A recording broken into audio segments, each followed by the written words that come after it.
final talk this morning, final talk of the session, the Symposium today, is by Steve Mayfield, who is just recently moved to University of California, San Diego. Steve is an algal Limonene geneticist who worked for many years on cell signaling and many other aspects of cell regulation. And over the years, has become interested in using Limonene and other algae as a platform for developing transportation fuels as an alternative to the biofuels that we generate on terrestrial plants. Last year, if you recall, Steve Long was here. Steve Long is at UC Illinois and has been working on this campus with a group at Berkeley to develop bioethanol and other feedstocks. And we haven't heard the other talk in the Symposium over the last 4 years on algae, so I'm very, very happy to. Thanks, Paul. That's our clicker, and there's a pointer on there too. And there's a pointer, okay? Right, good. So I can wander around. All right, thanks very much for having me out. Kind of wired up here. All right, well, I suppose I'd better start with the basics because I know not everyone here knows what algae are. So algae, what's the important part of them? So a couple points that I want to leave you with. They're aquatic eukaryotic organisms that carry on photosynthesis. That means they live in the water and they convert sunlight energy into chemical energy. And that's really what we'll talk about today. I'm going to show many of the slides. Well, similar set of slides that some of the other speakers have already shown, except I'm coming from the supply side. So that means the slides are actually just as depressing, but they're just as depressing from the other side as they are from the carbon emission side. And we'll get to that. So algae are a range of microscopic, single-celled guys. They go seaweeds, obviously, some very large things. The important thing that I also want to show out here is that they're broken down into brown algae, red algae, green algae, and some dinoflagellates. And there are also photosynthetic prokaryotes. But what that means is there's an enormous diversity out there. The actual diversity, the genetic diversity inside this is bigger than all other animals and plants, higher plants combined. And we'll talk a little bit about that as we go. All right, so what are biofuels? So biofuels are the conversion of solar energy into chemical energy, and that is also known as photosynthesis. All right? Right now, we actually produce quite a bit of biofuels in this country. We make about 8 billion gallons of ethanol. That is almost universally produced by taking starch from corn and fermenting it into ethanol, which we then blend at about 5% in all of our gasoline. Now, as Paul said, there's also a group of people who are working on what we call cellulosic ethanol. That is taking the fibrous part of the plant, and we're thinking about converting that by degrading this cellulose into sugars, and we can also ferment that into ethanol. But it turns out you can also do something called biopower, which means you can just take it and using a very old technology called fire, we can actually convert this stuff from cellulose into electricity. But there's a third way that's come along that people have started to really look at over the last couple of years, and that is, can we do photosynthesis in non-terrestrial plants, in algae, because they will make natural oils, and then we can convert those natural oils into liquid fuels. And in fact, people say, oh, this is a great new idea. Unfortunately, this is not a new idea. All petroleum comes from this process right here. So it's actually a couple 100 million years old. We're just trying to do it in real time. Okay, but let me describe a few things first. So that's the relationship between energy and power. So what we've been talking about today a great deal is electricity. Electricity is power. Power is delivered for immediate use. So there's no storage of it. Oil is energy. Energy is stored for use at any time. And so the little picture I used to have here, but it's fallen off somehow, I used to have little power cords, little electric power lines, extension cords coming out of those. So what the difference between electricity and fuels are these are the things we're going to use to fly airplanes. It's the thing we use to drive our cars right now, but we can obviously convert that over. But we're never going to convert these over, and unlikely that we're ever going to convert over heavy trucks or boats. So there's always going to be a requirement for oil. Paul showed the slide earlier, which showed the plot of gross domestic product versus energy. So the more energy we produce, the greater our ability to increase that gross domestic product. So any form of energy that we can make, whether it's from algae, whether it's from cellulosics, whether it's from you name it, we're going to need it all in. But here's just a couple things that I want to talk about from the supply side, and these are really alarming to me over the last couple of years as I've gone through this. So really before 1900, we did not use much petroleum. In fact, in 1901, 57% of the petroleum we used was for kerosene for lighting lamps. But then these little guys came along and we really started to burn through the stuff.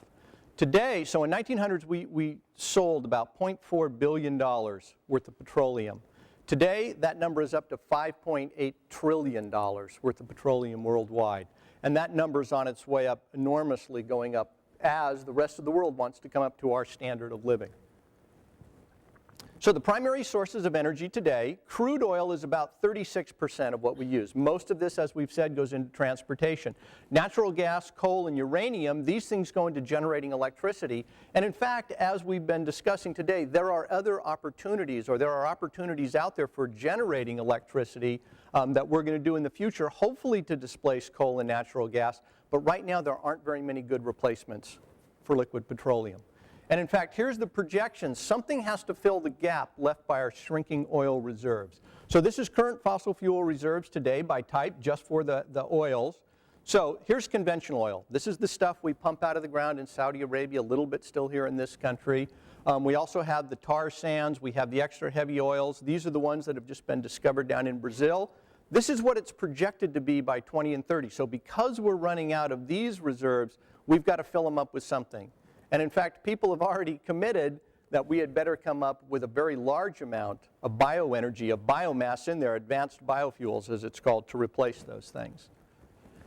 So we often hear of peak oil. And for quite a while there have been, just like there have been climate change deniers, there have also been peak oil deniers. So if we look at the world's proven reserves of oil, it's 1.4 trillion barrels today.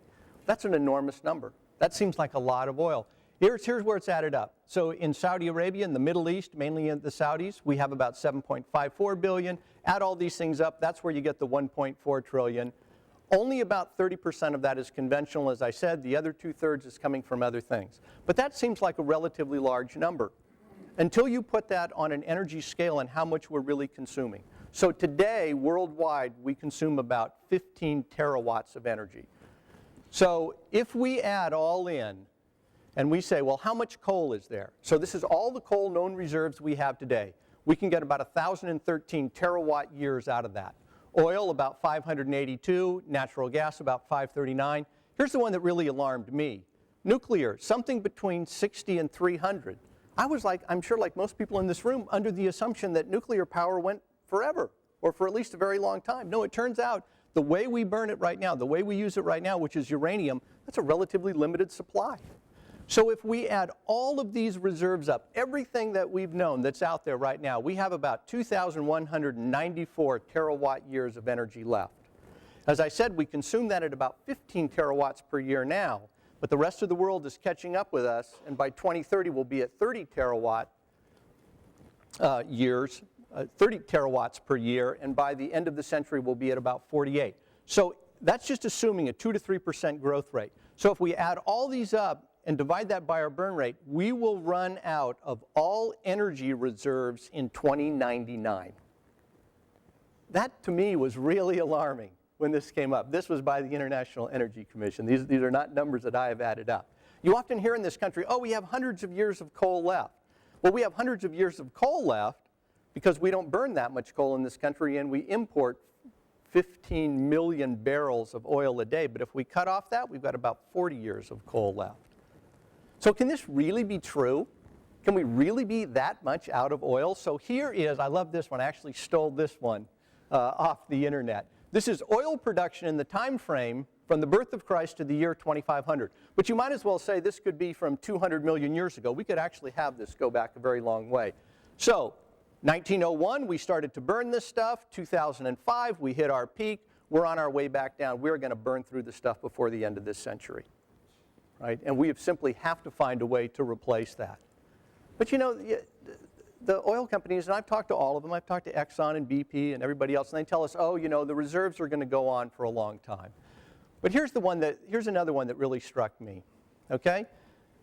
This is past discoveries and then projected out here to future discoveries, and here's oil production, right? So what has happened is we made a huge investment in looking for oil starting in 1950 through the 1970s, and we made a lot of discoveries, although the big oil fields in Saudi Arabia and other places were already discovered back here even before 1900. All right, and over time we've been very efficient at extracting this oil out. We've been getting better at that. So the productivity has continued to go up until right here in 2005 we actually hit our peak, and now we're starting down again. But if we project out to what our future discoveries are, we can see we're simply going to be out of this stuff. Here's one last thing that I want to show, which this one really brought home to me, that you know what, I believe we really are out of this. And this is called the energy return on investment. And what that means is how much energy do you get out compared to the amount of energy you had to use to get that out of the ground. So in Saudi Arabia, where the oil is very close to the ground and very high quality, that return on investment is about 100 to 1. These are the tar sands in Canada, and the return on investment in the Alberta tar sands is just dropped a little bit below 5 to 1. So the fact that we are exploiting this resource should tell you how desperate we are to get this stuff. Okay, so that was the depressing part of it. Now I'll try to give you some optimistic views of how we're actually going to replace that dwindling supply by converting to bioenergy. But the first thing we have to understand is that energy can neither be created nor destroyed. It can only be transformed from one state to another. So that's actually the first law of thermodynamics, right? So this is really good. We actually have a physics lesson that we brought in here. So if you can bring in a law of physics, it must be true, all right? But what that says is that actually tells us something. That tells us that every form of energy that's out there, we're not creating energy, we're simply converting it from one form to the other. So petroleum, as I said, these were deposits that came from photosynthesis, sequestered underground, and we're going to use those things, but obviously we have finite reserves and we have a greenhouse gas emission from those. First generation ethanols, which are 8 billion now, and we actually have the capacity to clearly go to 12 billion and probably to 20 billion gallons of ethanol per year. So we've got these reserves, they're out there and we can use them, but of course there's some issues on food versus fuel. Do we really want to take our food and convert it to run our cars? Second generation advanced biofuels, the cellulosics, those are coming along quite nice. The problem with that's going to be easily recoverable plant waste, and are we actually going to, do we have enough waste to really impact the amount of fuel we use? 300 billion gallons per year of petroleum is burned in this country. As we've talked before, there are electric batteries, electricity generation, and these are the batteries are for the storage. But then we run into issues of lithium and half-life. So believe it or not, if we tried to convert all our cars to electric cars, petroleum would no longer be the issue, lithium supply would be the issue. It's actually only mined a few places in the world, Chile and South Africa. The hydrogen, we talked about the hydrogen economy. Right now that's made from electricity. And so then the last one, and that's what we're going to talk about today, which is algae.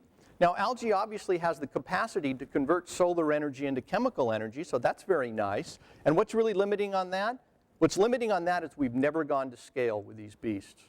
You know, we produce some products in it, and I'll talk about some of the things we've made in them, but we've never gone to scale, and we really don't know what the cost is yet. We have some estimates. I'll talk about what those are, but those are the really two issues. Can we get this to the same scale, to a scale that is significant for our fuel needs?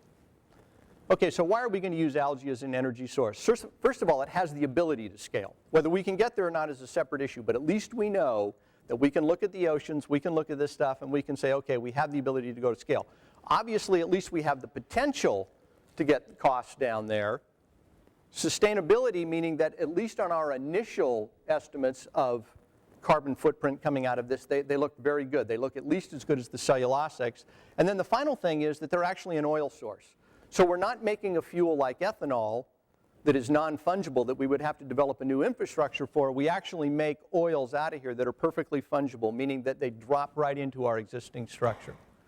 Okay, so as I said, biofuels are the biological conversion of sunlight energy into chemical energy. So we're taking sunlight, we're sequestering CO2, we're using nutrients. That's going to become very important. And from that, we can actually make chemical energy. And that chemical energy can be in the form of carbohydrates, proteins, or hydrocarbons. Obviously, this is food. This is fuel. There's no difference between the two of these. Every debate we have out there that says, oh, is it food or is it fuel? Even in algae, the debate will really come down to food versus fuel because we can make it either one of these are chemical energy and they're simply interconvertible between them. Okay, so here's actually the most optimistic slide that I have, right?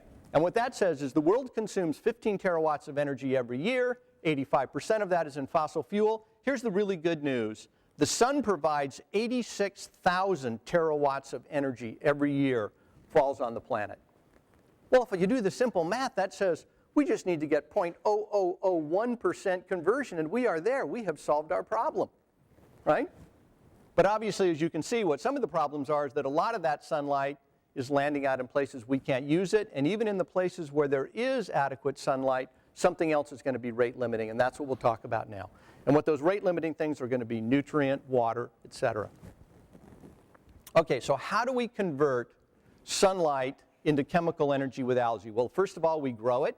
Obviously, it's not going to be on this scale. When we really talk about biofuels, these happen to be in bags at a startup company in San Diego called Sapphire Energy, of which I'm a founder of. We extract, we concentrate the algae, we extract the oil out of it, we concentrate that oil, and then we can convert it straight into fungible fuels. So in fact, the algae oil right here can go into existing refineries, and we can break that into gasoline, jet, and diesel. And in fact, Sapphire, in January of last year, flew a Continental Airlines jet. They powered one of the engines on a 50-50 blend of biofuels and normal jet aircraft.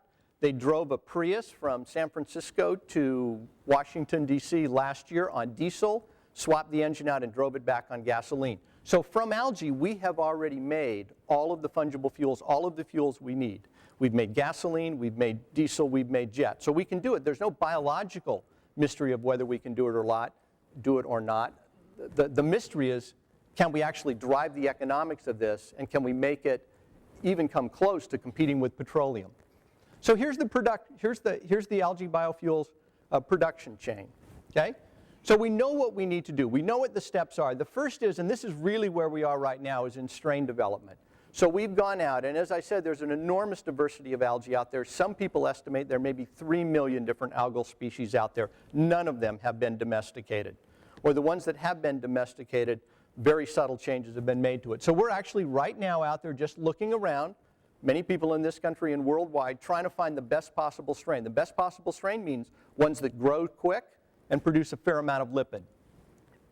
The second thing we're going to have to look at is what are the inputs: CO2, water, nutrients, and sunlight. Nutrients, obviously, I believe, are going to be the most important. So not only did we hit something called peak oil, believe it or not, we actually hit something called peak phosphate. So phosphate is a key fertilizer that's required for all agriculture. It's going to be required for algae as well. Where do we get phosphate from right now? We mine it, right? We produce about 40 billion tons per year worldwide. That number is going down. That is going to be a key input. Ultimately, I think the only way we get any crop plant to really act as a fuel source is we've got to find a way to do nutrient recycling. When we get to the end here and we've extracted the fuel away from the algae, what we have left over are all the proteins and carbohydrates. Those are loaded with nitrogen and phosphate. We're going to have to somehow get those back into the system. Now, there are some ways that we can do that. We can do anaerobic digestion. We can take methane gas off that, which are left over with a sludge, which is loaded with nitrogen and phosphate, and we can put it back in. Okay? So I think there's an opportunity to do that. Algae, like any other plant, like any other crop, this is an energy crop. And what that means is if you look at the lessons from agriculture, the next thing that's going to get us is crop protection. When we grow these things at really large scale, when we get them to grow fast and when we load them full of fat, they become little candies and everybody else out there wants to eat them. And in fact, we know from the ponds that we've already launched in New Mexico and in Texas from a couple of different companies, crop protection is the #1 problem. After about 6 or 8 weeks, somebody shows up and starts eating your guy. This is the same problem in agriculture. They spend most of their energy trying to figure out how to protect their crops. If we can get the nutrients solved and we can get crop protection going, then harvesting is the most energetically expensive part right now. We grow algae in water. It takes an enormous amount of energy to pump water around. We've got to find ways to dewater these guys, to get the algae out of the water. Fortunately, there are some very clever ideas to do this, right? And we'll talk about a couple of them later on. And then the final thing is we need co-products. In all of agriculture, you never sell a single product and have a waste stream. If you do that, that simply doesn't drive the economics, right? The expression in pigs is they sell everything but the oink. And so we've got to do the same thing in algae as well. Once we extract the fuel out of it, we have to do something with that residual biomass, either animal feeds, as I said, anaerobic digestion to get more energy out of it, or here we might express some proteins that have a much higher value than the fuel itself, and so the fuel becomes a co-product, and I'll tell you some of those that we've made. So as I said, we have a pretty good idea of what the economics of this are going to be. And so what we plotted here are sort of the different phases of developing an algae biofuel industry, and what those are. And then plotted below this is the price of petroleum under two different scenarios. This is just sort of stays as it is and goes with inflation. And this is, oh, we really are running out of the stuff and the price gets driven up. And here's the price of the fuel price of fuel produced from algae as it goes. Right now, as I said, we're in the bioprospecting and the bioengineering phase. We're someplace along in here sort of developing these things. We're just starting to develop the breeding and selection protocols, and we're starting to think about the co-products. But each one of these, as we develop them, will drive the price down. Now, at what point the price of fuel produced from algae crosses over with the price of petroleum greatly depends upon what that price of petroleum is. We've got a pretty good idea that we're going to sort of bottom out, that we're not going to be able to drive the price below about $2 a gallon. But I'm pretty confident just from looking at the statistics on how much oil we have left that we're not going to have to worry about that one bit. That the price of gasoline is going to be well above $6 or $8 a gallon by the time the economy recovers. All right, so what I'm really saying is that what we need to do in algae over the next 10 years is we need to do domestication of that and turn this thing into a bioenergy crop. All of our agriculture is driven this way. This happens to be the domestication of corn. It's taken a little while longer than 10 years. It took about 7,000 years of breeding and selection to get us where we are today. But this is what a corn originally looked like. This is teosinte. It's the wild corn that comes from South America. Oh, and over several thousand years of selection and breeding down there, they got it to look something like this. And then over the last couple hundred years, we turned it into this.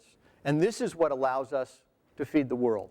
If we did not have corn and we did not have the agricultural efficiencies that we've introduced over the last 100 years, we would not have 6.6 billion people alive on this planet.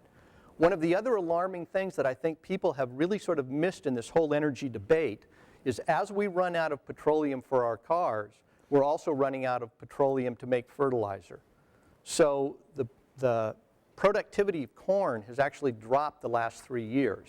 Not because farmers got lazy or because our breeding technique suddenly went down. It's because the price of fertilizer got high enough that farmers elected not to put it on their crop, so the yield went down a little bit. And they simply accepted a small drop in yield without the big expense of fertilizer, right? So this is coming too, and this is one thing that we're going to have to deal with, okay? So no commercial system uses a wild-type organism. We're going to have to do the same thing with algae. This is actually a plot that I stole from DuPont. This actually shows the increase in corn yields over the last 100 years. Now, for the longest time, corn yields were pretty steady in this country, all right? In the 1930s, what happened is we started to do selective breeding and introduce agricultural practices. So irrigation, tilling, high-density corn planting, et cetera, and that really dramatically improved the yields. And then over the last 30 years, we've gone into the molecular sciences, whether that's breeding or now molecular genetics, and that has also driven. The combination of all these things resulted in a 7-fold yield increase in corn over the last 80 years. I believe we will see the same thing in algae, right? So what we're going to have to do is we're going to have to go out and find source genes. As I said, we have a fantastic diversity for this out there. Then through engineering and breeding and genetics, we're going to have to introduce these traits into production strains. We don't know what the production strains are yet. We have some pretty good ideas. They're probably going to have to be salt-tolerant strains because we're not going to have enough fresh water to do this. And then we're going to have to go out and do the industrial practices, get the harvesting apparatus, get the fuel extraction, et cetera. But I'm fully confident that we can do those things. As I said, this is simply shows the diversity of algae out there. And just for comparison, the only reason I put this slide on right here is, here's the diversity between Homo sapiens and the worm C. elegans. So if you plotted their genomes and compared these things, that's how close they'd be. I like to think I'm very different than a worm. So I'd like to think that that's pretty far apart on an evolutionary scale. Here's red algae, here's cyanobacteria, here's brown algae, an enormous diversity. And in fact, all of the agriculture companies have now figured this out. They've all approached us, and I'm sure many of the other algae guys over the last few years, because what they figured out is there's an enormous diversity of genetic traits out here that we may be able to mine from algae and actually introduce into our terrestrial crops to improve the efficiencies on those. And as I said, as we run out of petroleum, as we run out of fertilizer, that's going to be something that's essential. Okay, so let me briefly tell you now what we've actually done in this little guy. So the good news about algae is it's capable of very rapid genetic improvements. So the way we do this right now is we plate algae on a little plate, we put DNA onto gold particles, we shoot them in there. So we transform these guys, and within about 10 days, transgenic lines are up and growing, and they've integrated the recombinant gene. It takes a little while longer to get those lines what we call homoplasmic, meaning that every copy of the genome has the recombinant gene in it, so at about 6 weeks. So it's somewhere around 6 weeks' time, we can either go to scale up, and within another few months, we can go from a single transformation event to millions of gallons of algae growing in culture if we want, or at this point, we can go through and start doing breeding, selection, high throughput screening, et cetera. So that, I think, this whole process and the high throughput technologies that have been developed for the biopharmaceutical industry over the last 20 years, as well as the sequencing technologies and the rest of those, we can apply to that. And that's why I'm pretty confident that we can do the same sort of breeding and domestication to algae in the next 7 to 10 years that we've seen over the last couple hundred in higher plants. All right, so how do we actually do this? Transformation is relatively easy. As I said, it's gold particles, shoot them in. You can transform either the nuclear or the chloroplast genome. Algae, like every plant, like every eukaryote, has a chloroplast where photosynthesis goes on. This is actually the site where all the biofuels are made. The majority of proteins that end up inside the chloroplast, though, are nuclear encoded, so we need to transform both of those guys. Chloroplast transformation proceeds by homologous recombination. So we need flanking regions to get it in. We need to codon optimize our genes. Nuclear transformation proceeds by random integration, but it's a little more sophisticated. We have a little better tight regulation on that. Again, we need codon optimization. And then let me just show you a couple examples of what we put in. All right, so for the chloroplast, they're a little bit prokaryotic in nature. They've got a small little circular genome, about 40 coding regions on that, pretty simple promoters, consistent transformation. They do some pretty fancy things. So one of the things we had to figure out was, what are the genetic tools? What are the genetic elements that we're going to need to get high levels of expression? And believe it or not, that actually took a little time to figure out, because even though these organisms look like bacteria, they act a little bit different. But we finally did figure that out. This just happens to be expression of a protein, bovine serum amyloid A3. Here's wild type cells. Here's 2 different transgenic lines, and where we've learned to actually express that protein at very high levels. The advantage of this protein right here is what this gives you is actually an enhanced animal feed. So that protein, which comes out of cows, actually improves their gut mucosa, makes them more resistant to viruses and bacteria. So by introducing this into the algae, we now have a co-product where we have a protein expressed at high levels that increases the value of the algae if we wanted to sell it as feed. But fortunately for us, even at this high level of protein expression, it didn't decrease the lipid composition. So we can still extract the fuels of it, and now we've got a co-product going forward. We can actually make some relatively sophisticated proteins in here. Once we achieved that, we went back and looked at 7 human recombinant genes. These are all proteins that are either sold now as therapeutics or are on their way to it. VEGF and HMGB1 are 2 human growth hormones. Fibronectin is this domain right here. It's used as an antibody mimetic. This is simply a Western blot showing that of the 7 genes that we put in, 4 of them actually express at relatively high levels. Some of these are very valuable, and we could sell these actually as therapeutics. But the important part of this is simply to show that we can put in some relatively sophisticated human proteins and get them to work. This simply shows the bioactivity of those guys, that's same as the commercial. So there's nothing unique about algae, or there's nothing different about algae in the sense of the proteins that we can put in there. And in fact, we went on to put in a human monoclonal antibody. We put in heavy chain into one side of the genome, light chain into another.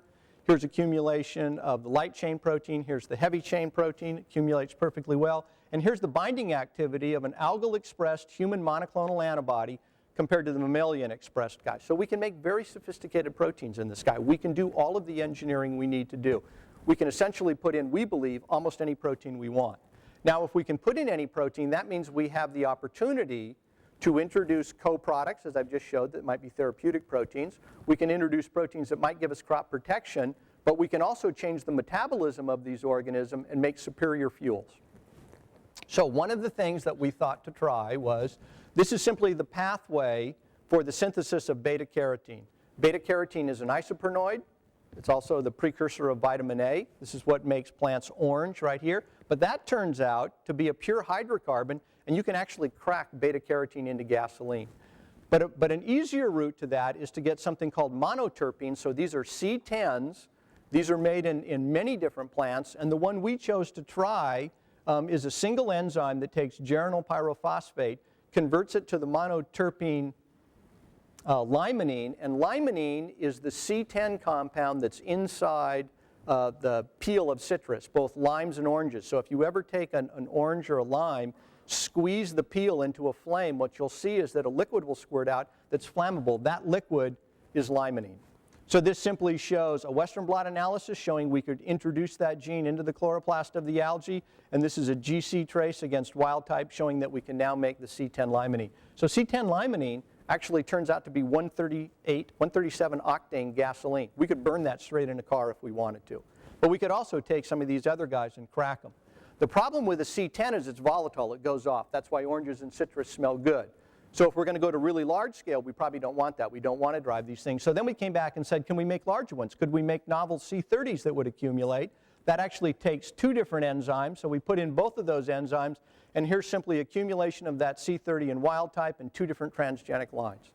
So what that shows is that we can actually engineer these algae to produce, I won't say any hydrocarbon that we want, but certainly hydrocarbons that can easily be cracked into gasoline. This C30 right here was extracted from algae, put into a catalytic cracker, and that cracked out 91 octane gasoline that looked very similar to what is sold in gas stations.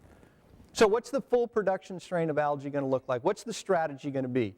The strategy, I think, ultimately, although it may not be in containment the way it shows here, this may be in ponds, but what we're going to do is we're going to take municipal wastewaters, things that right now are loaded with nitrogen and phosphate, that we are simply dumping back into the oceans or pumping underground. So if you look at a map of the world, outside of every major town, every seaport in this world is a dead zone in the ocean. What that dead zone is caused by is the municipal water that flows out there causes an algae bloom. The algae sink to the bottom and decay, and when they decay, they pull the oxygen out of the water and drive everything living away. So we've got dead zones. There's a 200 square mile dead zone outside of New Orleans. There's one outside of San Diego, San Francisco, you name it. Okay? So it's a shame that we just throw that water away because it's loaded with the nutrients that algae need. We're going to take the waste carbon dioxide from CO2-fired power plants, and we're going to convert these things by sunlight, and then we're going to make several valuable products. We're going to make co-products, high-value things that we can sell, perhaps the animal feeds that I showed. We're going to extract the biofuels off of these, and then the protein that's left over, we're either going to run that through an anaerobic digester and recycle it back, or we're going to sell this for animal feed. Okay? All right, so we're actually already doing some of this stuff. People always say, well, how realistic is this? You know, how soon are we going to get to this? Is this really feasible? So these are the byproducts that are made in algae right now. So the predominant market, certainly in terms of dollars, is biomass for humans. We sell that stuff at about $50 a kilogram, and right now that market is about $3.5 billion. This is if you go into health food stores and you see the little super blue-green, the little shakes, right? That is spirulina. That's an algae that's high in protein. I myself don't drink it. People who do tell me it gives them lots of energy, but we sell about $3.5 billion worth of that. We also make the omega-3 fatty acids. Those sell for quite a bit more, about $5,000 a kilogram, and that's about a $1.5 billion market. This market, the total market for omega-3s is really more like $12.5 billion, but most of that comes from fish oil. The fish get that, however, from feeding on the algae. So as we deplete our fish stocks, we're going to have to start thinking about how we're going to replace some of these products. Clearly, we're going to do that by engineering algae to make high levels of omega-3, and that market's going to go up enormously. We also sell aquaculture feeds, beta-carotene, astaxanthin. These are two pigments that are strong antioxidants, mainly sold for human consumption. Although this right here, astaxanthin, that's the pink pigment that makes salmon pink. So if you ever look at the farm-raised salmon in the store, you'll see a little sign that says artificially colored. It's really not artificially colored. It's colored with a pigment extracted from algae. But because it's a harvested grown fish, that's a requirement. Now, those are all presently sold. What are we going to have to do to get down to biofuels? Well, obviously, protein therapeutics are an enormous market. Those things sell for something around $100,000 a kilogram, up to maybe $1 million a kilogram. Relatively large markets. I think those coming out of algae will be on the market in the next couple years. And in fact, in my lab, we're working on several different human antibodies as anti-cancer drugs, and we hope to have those in the clinic in the next 2 years. Human nutraceuticals, as I said, some of these things are already sold. You can get upwards of $1,000 a kilogram. I think some really large markets on this, the omega-3, those are obviously already coming along. I already see omega-3s from algae sold on the market, and I think we'll see a lot of those introduced. Industrial enzymes. As I showed before, we can get high levels of protein expression. As we drive the price of production down, I believe we can get this number much below $50 a kilogram. And if we can get that number much below $50 a kilogram, this number will actually expand quite a bit. There's quite a bit of chemistry we do right now that is harsh, that is not necessarily good for the environment. And I think we have an opportunity to emplace some of that inorganic chemistry with industrial enzymes if we can get the price of these very cheap. And in fact, the carbon capturing enzyme that we heard about before might be a good example of this. We might have to talk about actually making that enzyme inside of algae. Biopolymers, plastics, etc., that's an enormous market, about $100 billion.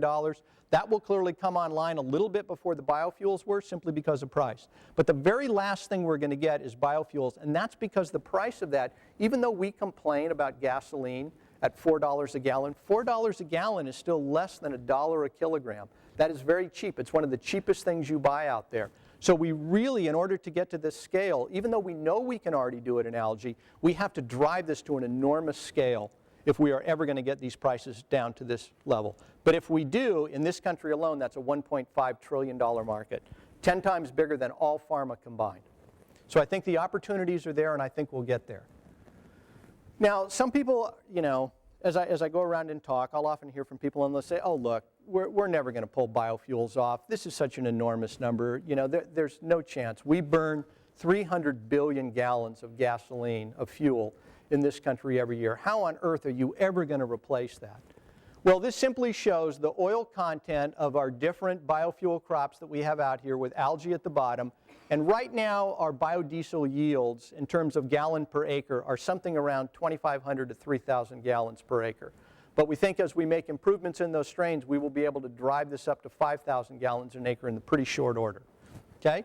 So what does 5,000 gallons per acre mean? 5,000 gallons per acre times 60 million acres gives you 300 billion gallons. So all we have to do is make 60 million acres of algae farms, and we're there.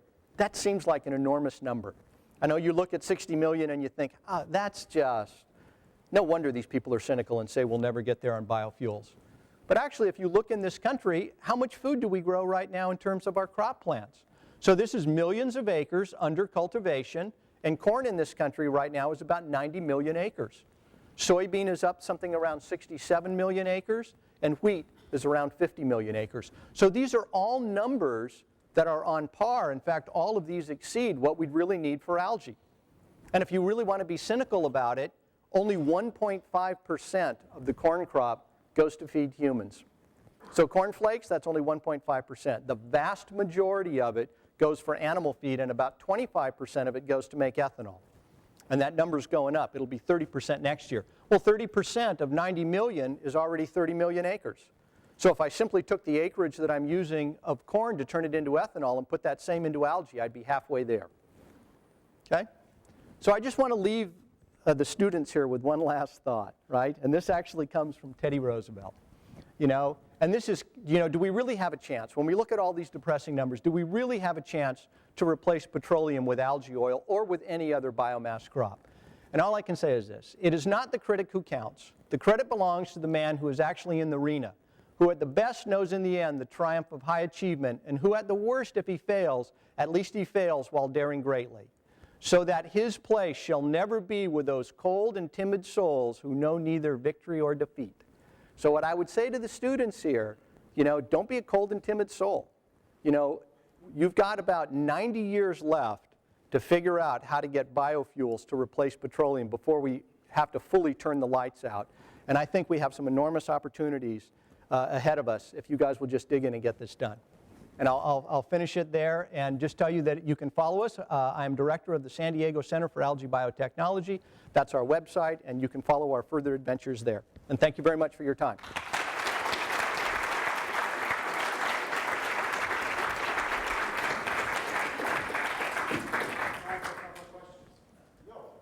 So Steve, you said the major source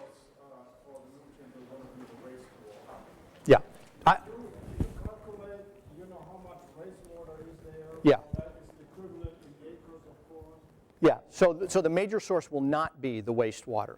The major source has to be recycling of the algae when we really go to large scale. What I said about the wastewater was that it's a shame that we take that wastewater now and just dump it into the oceans because it's a pollutant. So what we have to do, that can only account for a few percent. 4 to 5%, I think, are the top estimates of what we could use for biofuels. But we absolutely should be capturing that 4 to 5%. It'll clean up the water before it goes back into the ocean, and we can convert that pollutant into fuel, and that's what I think we should be doing. But water is still going to be a limiting factor. Well, look, you know, corn takes about 24 to 30 acre inches of water per year. If we converted, if we stopped feeding cows corn and converted the entire corn crop to algae, no increase of water use, just have the exact same amount, right? We would produce all, we would become the #1 oil exporting country in the world. We would be the kings of OPEC. So is water going to be a problem? Yes, right? But water in this country, #1, we can go to saline water, and I think that's what we'll do by the time we go to really large scale. But in the meantime, we can get to millions of acres without impacting food production. Yes? Oh, sorry. You mentioned acres is 40,000 square miles, which is approximately the area of one of our middle-sized eastern states. Well, out of the U.S., that's significant, but out of the Atlantic Pacific Ocean, Yeah. that's small. 66. Pure algae in the water, Yeah. you've got plenty of ocean out Right. Yes. Yes. No. Well, the expression I've heard from engineers are that what cost 1x on land costs 10x in the ocean, costs 100x in space. I think there's an enormous opportunity in the oceans, but I think we have some significant engineering challenges. But I think where there will be enormous opportunity is on the shallow tidelands, right? In San Diego, if you ever fly from San Diego down to the tip of Baja, you fly across Baja, there are enormous expenses of salt marshes, millions of acres. So I think we've got to look at all of those things, and I think certainly the marine species in the oceans are something we have to be thinking about. Yeah. So for the farming, the algal farming that you're imagining, what's the cycle life and throughput turnover time for an acre? So algae grow very quick. They double in about every 12 hours. So what we're trying to get to, what we're not at right now, so the algae that's in production right now, which is several hundred acres, San Diego, Hawaii, Japan, all over the world, the cycle time on those is they harvest them about every 7 to 10 days. So you get an inoculum train going, you put it in. But what we'd like to achieve is sort of continuous batch harvest, where every day or every other day you're taking 2/3 of the harvest, pulling that out, and then allowing it to regrow. But we're not there yet. What are the limitations of moderate climates? Are you thinking that most of the algae will be done in warmer climates? Well, you know, there are algae that grow in Antarctica in 0 degrees centigrade water, and they double about every 3 days, so they're not quite growing as fast as the species that we've got up here. But I think the opportunities in terms of temperature are pretty broad. The main thing is we don't want to compete for agricultural land, and obviously if you're going to have to buy 30 million acres, you want to buy that as cheap as you possibly can. So right now we imagine mainly in the southwestern United States, simply because good sunlight, available saline aquifers, and land that's relatively cheap. But I think the opportunity is everywhere. I mean, my personal view is that this is going to look like American agriculture. That, you know, the cotton farmers who lose money growing cotton every year, about 10 million acres in this country, have already called to find out, hey, what does it take for me to put in an algae farm? And so I think the opportunities will be there, and if the price of energy gets high enough, I think a lot of people will make an economic decision and switch from whatever they're growing now to algae. Okay, last question. How many genome sequencing initiatives are there for algal species, and how significant will this be for this time? So genetically, there are about 20 species that we commonly work with out of, you know, maybe 3 million, right? And of the 20, all of those have had at least partial sequence of their genomes. The problem is that they're so diverse between them that the genome of a red algae doesn't help you one lick for a green algae. Right now, the two crops, the two strains that people are working on most are either the green algae or the cyanobacteria. Right? And genome sequencing is, of course, enormous. When you go to production, Yeah. Maybe like a semi-open system. I think if you look at American agriculture, there's nothing that's grown in containment that's a commodity. We can't even we can barely make tomatoes, which sell at an enormous price when we grow those in a greenhouse. Ultimately, this has got to be outdoors in enormous ponds with very little infrastructure input into them. And I think the question you're also hinting at maybe is, can we really take genetically modified organisms outside? How do I put this politically correct? There is no known adverse event from a GMO, right? None documented. There are kids in my lab who walk out the door every day with transgenic yeast or bacteria on their pants and in their hair and wherever else they get them from. And we simply don't have those problems. That doesn't mean that we don't have to be very careful and think about these things, but the majority of our corn is GMO now. The majority of our soybean is GMO. I think we have a very good history of getting these things out there. I don't see how we are ever going to drive the economics of this down to $2 a gallon if we don't do domestication, and I don't see how we're ever going to get domestication in the time frame that we need for the depletion of oil and the change in climate if we don't use every molecular tool available to us. I just don't see that coming about. Can we do this by classic breeding? We can, and if we had 40 years, we could go out and do exactly with algae what we've done with higher plants, right? It's just that, as you well know, the molecular tools get you there much quicker, and so I think we have to keep that available in our arsenal. All right, thank you all very much.